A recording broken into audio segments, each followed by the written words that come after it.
Kuat duduk sampai 1 jam lebih. Sampai di labi di senyapnya jangan naruhnya ya. Oke. Belum minatnya sudah kita jaga dengan baik, dengan tetangga, dengan sesama manusia, tapi yang paling penting dengan kedua orang tua. Begitu banyak kisah-kisah dan sejarah-sejarah yang menceritakan bagaimana anak-anak yang durhaka ketika dia mau mati. Ada Tommy yang menjadi batu, ada Tommy yang tidak bisa mengucapkan 2 kalimat syahadat waktunya mau mati, padahal dia itu adalah ahli ibadah. Ada Tommy yang dikutuk oleh kedua orang tuanya, utamanya yang namanya ibu.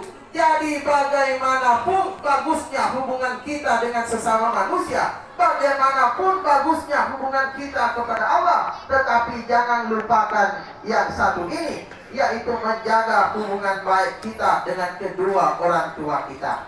Banyak anak-anak yang ketika orang tuanya sudah meninggal, lupai tahu Tuhan, tidak mau lagi nak kirimkan bacaan-bacaan Al-Fatihah, tidak mau lagi nak kirimkan pahala dari sedekah-sedekah ia yang dilakukan. Padahal meskipun orang tua kita sudah mati, kita harus masih tetap membuktikan rasa cinta dan kasih sayang kita serta bakti kita kepada orang tua kita yang sudah mati. Jadi siapa seorang anak yang ketika orang tuanya sudah mati, alias sudah meninggal atau is dead, tahu is dead? Bahasa Mandar gitu loh. Nah, orang tuanya sudah mati tapi dia tidak berbakti kepada kedua orang tuanya yang telah meninggal atau salah satu di antaranya, maka ia termasuk anak-anak yang durhaka. Yuk. Mudah-mudahan anak-anaknya om saya almarhum Bapak Haji Jupri menjadi anak-anak yang senantiasa berbakti kepada bapaknya. Meskipun bapak kita telah tiada, tetapi usahakan masih tetap berbakti kepada bapak kita almarhum. Kirimkan selalu bacaan Al-Fatihah, jangan pernah bosan. Nah, kalau bosan mau yang panjang-panjangnya sinak deh, ya, atau Al-Kahfi deh, atau bacaan-bacaan Al-Quran yang lainnya. Bersedekah dengan makanan-makanan. Di setiap hari Jumat ada yang namanya Jumat Berkah. Banyak di warga Makassar yang apabila hari Jumat bawa nasi bungkus ke masjid. Untuk apa nasi bungkus? Apakah untuk buka puasa? Teai amote kita bersama Jumat, asur kita bersama Jumat, bagi-bagi makanan. Jumat Berkah, ingat pahalanya untuk orang tua kita. Bersedekah, nah, jumlahnya sedikit ataupun besar, usahakan pahalanya untuk orang tua kita. Inilah anak-anak yang berbakti kepada kedua orang tuanya dan tidak mau menjadi anak yang durhaka meskipun orang tuanya telah tiada. Yuk, orang tua kita saja yang sudah mati masih tetap kita harus berbakti kepada mereka. Kenapa nih kalau yang masih hidup? Betul tidak jamaah? Jadi jamaah lagi, kalau mau lagi mendengarkan kisah-kisah anak yang durhaka, ada yang ahli ibadah tapi durhaka, ada juga anak yang ahli ibadah dipertemukan dengan seorang pelacur karena didoakan oleh mamanya bertemu dengan seorang pelacur. Kalau jamaah mau nonton, dengarkan ceramahnya, buka lagi YouTube Muhammad Kazriber. Jangan lupa like, komen, dan subscribe. Karena itu subscribe gratis nih.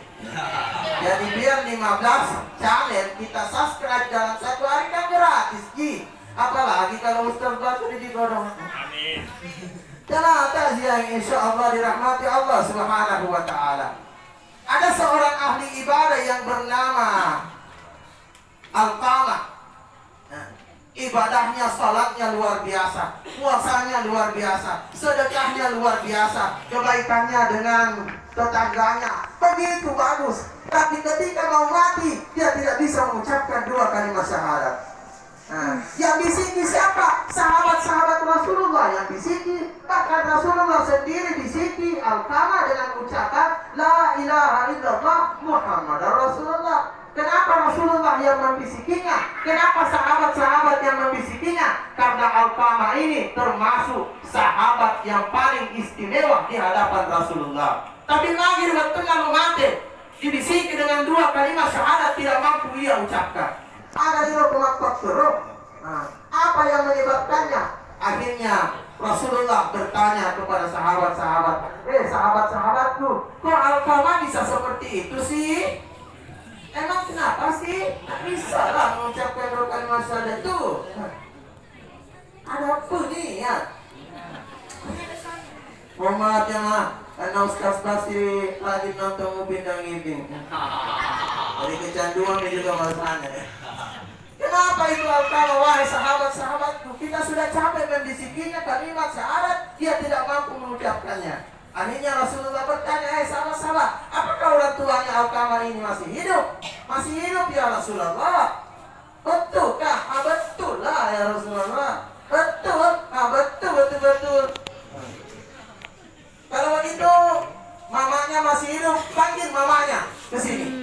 Akhirnya yang diperintahkan waktu itu adalah Bilal. Bilal, kamar-kamarnya keperintahkan waktu kia yang mana Alqamah. Ya Alqamah dalam keadaan sakaratul maut tidak bisa mengucapkan dua kalimat syahadat. Panggil mamanya. Akhirnya dipanggil mamanya datang ke situ.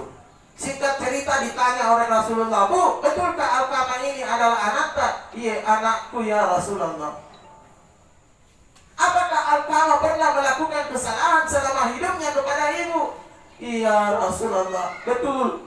Alqamah itu memang seorang ahli ibadah ya Rasulullah. Engkau sudah mengakuinya bahwa dia seorang ahli ibadah, ahli zikir, ahli sedekah, ahli puasa, ahli baca Al-Quran. Bahkan kebaikannya dengan tetangganya dan sesamanya manusia begitu bagus. Engkau sudah mengakuinya ya Rasulullah. Tapi sampai sekarang hati saya masih sangat sakit ya Rasulullah. Kenapa sakit di hati Bu? Alqamah semenjak menikah dengan istrinya tidak pernah makna perhatikan. Ya. Namanya masalah aja. Alhamdulillah. Ternyata perhatiannya kepada istrinya lebih besar dibandingkan perhatiannya kepada ibunya. Ibu kandungnya sendiri yang telah melahirkan, merawat dan membesarkan dia. Alhamdulillah. Bapak, siapa seorang suami yang lebih taat kepada istrinya, lebih perhatian kepada istrinya dibandingkan ibu kandungnya sendiri, maka Anda menjadi suami dan anak yang masih durhaka. Na'udzubillah min zalik summa na'udzubillah. Ibu, apa ibu yang mengajar suaminya agar tidak memperhatikan mertuanya, apalagi mertua perempuannya, berarti Anda pertama yang akan ditarik masuk neraka. Na'udzubillah min zalik summa na'udzubillah. Gara-gara apa Bu? Alqamah tidak memperhatikan lagi, termasuk tidak pernah kasih uang belanja ya Rasulullah. Kalau istrinya minta uang belanja sebentar sekali Raden, sebentar sekali nak kasih, tapi kalau saya berpikir panjang ya Rasulullah, na'udzubillah. Kadang-kadang mereka sering makan enak-enak, saya tidak pernah diberi sedikit pun. Na'udzubillah min zalik summa na'udzubillah. Jadi jangan bilang kita selalu makan enak-enak lalu orang tua kita tidak menikmatinya. Kita tinggal di tempat istana yang begitu mewah, yang begitu indah dan bagus, begitu besar, tetapi orang tua kita tinggal di gubuk reok. Kok sampai hati banget kita berbuat seperti itu? Na'udzubillah summa na'udzubillah. Dan salah satu kunci untuk mendapatkan rezeki yang bagus agar Allah memurahkan rezeki kita adalah menjaga bakti kita kepada orang tua kita, apalagi yang namanya ibu. Tidak pernah Anda perhatikan ya Rasulullah, tidak pernah Anda kasih uang belanja. Ini kesalahannya Alqamah yang sangat menyakitkan saya. Semenjak ia menikahi istrinya, apalagi ada anaknya. Jadi bagaimana Bu? Apakah ibu mau memaafkan Alqamah atau tidak? Belum ya Rasulullah, hati saya masih sakit. Kalau ibu tidak mau memaafkan anaknya Alqamah ini, apa boleh buat? Lebih baik kita bakal hidup-hidup saja Alqamah. Tak kalah mimai apa dosa. Tak kalah mimai akan mati dalam keadaan menjadi anak yang durhaka. Ngapain? Masih mau datang besok? Apa itu artinya masih mau datang besok? Istilahnya anak gaul kan ya? Tapi saya rumahnya anak gaul. Artinya apa? Masih mau berdurhaka sama kedua orang tuamu, apalagi yang namanya mamamu. Bagaimana Bu? Ibu mau memaafkan Alqamah atau tidak? Kalau tidak, juga akan hidup-hidup. Tidak mau pada Rasulullah, masih sakit di hatiku. Bahaya dan yang maknanya. Pak Risi namanya nyawana, Pak Risi namanya yatimna. Sampai-sampai diancam, anaknya dibakar hidup-hidup, ia masih sangat sakit hatinya, belum dimaaf. Rasulullah perintahkan sahabat-sahabatnya, karena aman nih, ambil sahabat-sahabat, kumpulkan kayu bakar, kita bakar Alqamah hidup-hidup. Sudah terkumpul kayu untuk dibakar. Baru mau dicelupkan api masuk di kayu bakar, tiba-tiba ibunya berteriak dengan tragis, "Ya Rasulullah, kenapa engkau begitu tega mau membakar anakku? Saya tidak tega melihat anak saya dibakar. Saya yang mengandungnya dalam keadaan 9 bulan, ya Rasulullah. Saya yang melahirkan, merawat dan membesarkannya berpuluh-puluh tahun. Saya tidak tega melihat anak saya dibakar hidup-hidup. Baik ya Rasulullah, saya maafkan anak saya. Saya ridhoi anak saya sudah memaafkan kesalahannya Alqamah. Begitu keluar, saya ridhoi Alqamah, saya maafkan kesalahan Alqamah. Tiba-tiba Alqamah lancar mengucapkan kalimat la ilaha illallah Muhammadar Rasulullah. Ternyata inilah yang ditunggu oleh seorang ahli ibadah yang satu ini, yaitu ridho dan maaf dari ibunya yang jarang Mina perhatikan. Lanjut. Nampaknya jarang diperhatikan terdoa, apalagi punanang memang dipakai dipak risi atinna dengan ucapan-ucapan kita. Na'udzubillah zalik summa